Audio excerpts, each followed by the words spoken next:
When you were a kid, a single summer felt like it lasted forever. Now, you blink, and it's December. Again. You blink again, and somehow another year is gone. You're not imagining it.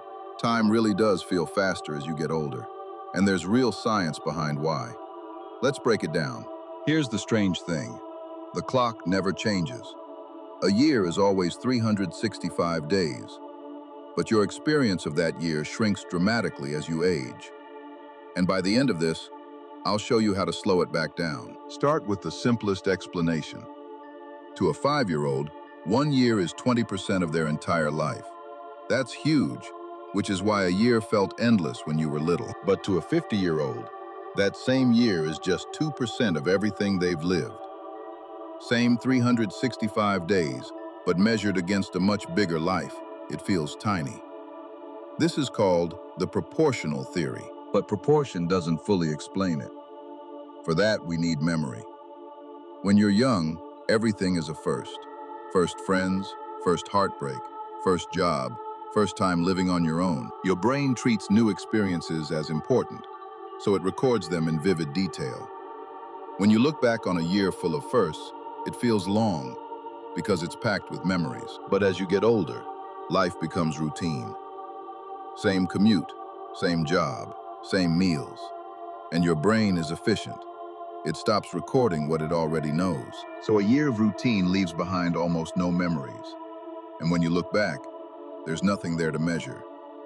The whole year just collapses. Here's a wilder idea from a Duke University engineer. When you're young, your brain processes a huge number of mental images every second, like a high frame rate camera.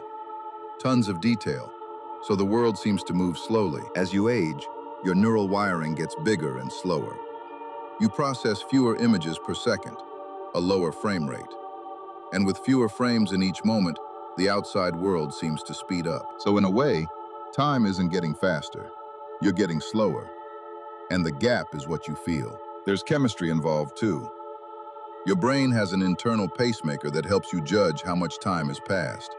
And it runs partly on dopamine. As you age, dopamine naturally declines, and that internal clock ticks a little slower. So when you check it against the real clock, more time has passed than you expected. Hence, where did the time go? Now the good news. Notice the pattern. Routine shrinks time, and novelty stretches it, which means you have more control than you think. You don't need to quit your job and move across the world. You just need new memory markers. Learn a skill. Take a different route home. Travel somewhere unfamiliar. Meet new people. Or simply pay closer attention to the moment you're in. Every new, vivid experience is a little anchor that makes a stretch of life feel full when you look back on it. You can't change the math of getting older, but you can change how much of your life you actually notice. And the more you notice, the more of it you get to keep. So here's my challenge. Do one new thing this week. Just one. And watch what it does to your sense of time. If this made you see your years differently, subscribe. I make videos about the hidden science behind everyday life. See you in the next one.